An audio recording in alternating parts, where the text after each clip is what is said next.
నమస్కారం అండి. ఈనాటి కమ్మని కథ పేరు ఐకమత్యమే బలం.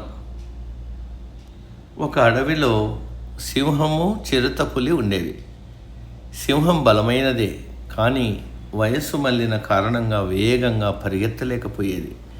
దానితో వేటాడడం కష్టమయ్యేది. చిరుతపులి బలంగా ఉండేది, అయినా అది సింహాన్ని చూసి భయపడేది.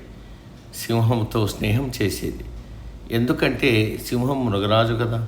సింహంతో స్నేహంగా ఉంటే ఆపదలు రావని చిరుతపులి ఆలోచన. ఒక పర్యాయం చాలా రోజుల పాటు వాటికి ఆహారం దొరకలేదు. రెండు ఆకలితో నకలకలాడుతున్నాయి. ఒకరోజు అవి అడవిలో ఆకులు, అలములు మేస్తున్న జింకపిల్లను చూశాయి. నేను జింకపిల్లను జాగ్రత్తగా ఒడిసి పట్టేస్తాను, మీరు దూరంగా ఉండి అది పారిపోకుండా చూడండి అని సింహంతో చెప్పింది చిరుత. సింహం అలాగే అని దూరంగానే ఉండి పోయింది. చిరుత జింకపిల్లను బలంగా ఒడిసి పట్టుకొని చంపేసింది. జింకపిల్ల మరీ చిన్నది, ఒకరికి మాత్రమే సరిపోయేట్టుంది. కానీ చిరుతపులి, సింహము రెండు ఆకలిగా ఉన్నాయి. అక్కడ మొదలైంది వాదన.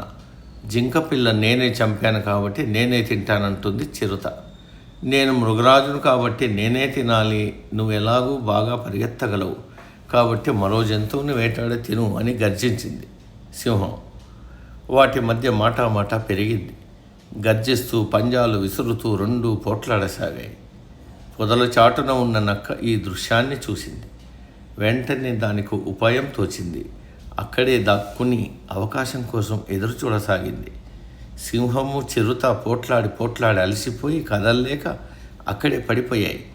నక్క అదే మంచి అదన్ననుకుని పొదచాటు నుంచి వచ్చి జింకపిల్లను లాక్కుని పోయింది.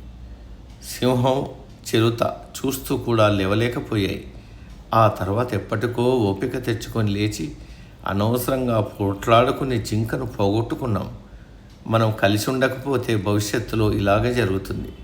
కొంత నష్టం జరిగినా మనం కలిసే ఉండాలి. కలహించుకుంటూ ఉంటే ఇలాగే నష్టపోతాం. కలిసి ఉంటే సుఖపడతాం. ఇంకెప్పుడు పోట్లాడుకోకూడదు అనుకున్నాయి. సమాప్తం.